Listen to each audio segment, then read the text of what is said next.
15-16 বছরে যে জুলুম নির্যাতন হয়েছে তার বিচারের আগে কোনো নির্বাচন বাংলাদেশে সুষ্ঠুভাবে হতে পারে না। তারা যে অর্থ পাচার করেছে, কানাডাতে বেগম পাড়া করেছে, বাংলাদেশের অর্থ ফিরিয়ে আনার আগ পর্যন্ত সুষ্ঠু নির্বাচন হতে পারে না।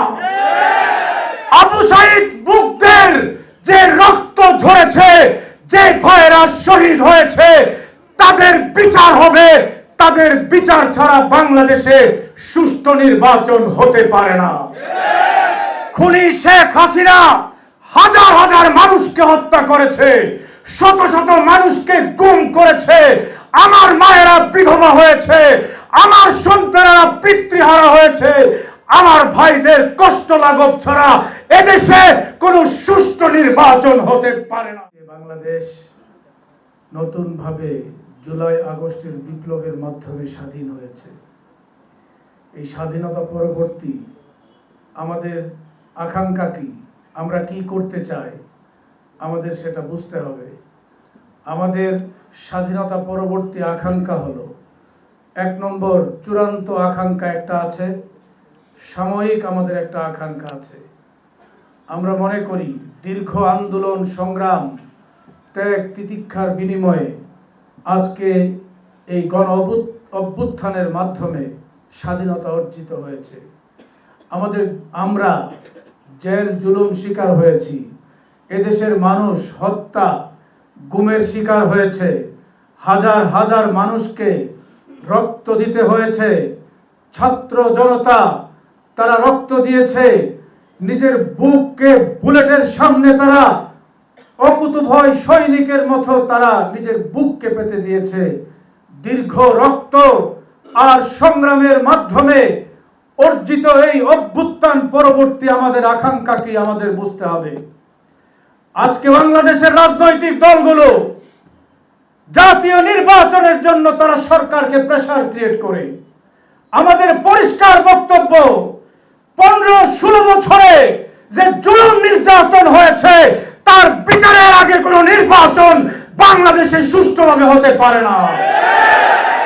তারা যে অর্থ পাচার করেছে, কানাডাতে বেগম পাড়া করেছে, বাংলাদেশের অর্থ ফিরিয়ে আনার আগ পর্যন্ত সুষ্ঠু নির্বাচন হতে পারে না। আবু সাইদ মুগ্ধের যে রক্ত ঝরেছে, যে ভাইরা শহীদ হয়েছে, তাদের বিচার হবে।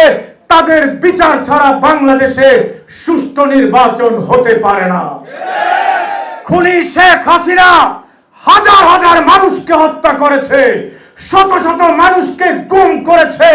আমার মায়েরা বিধবা হয়েছে, আমার সন্তানেরা পিতৃহারা হয়েছে। আমার ভাইদের কষ্ট লাঘব ছাড়া এদেশে কোনো সুষ্ঠু নির্বাচন হতে পারে না। সুতরাং নির্বাচন নয়, বিচার চাই।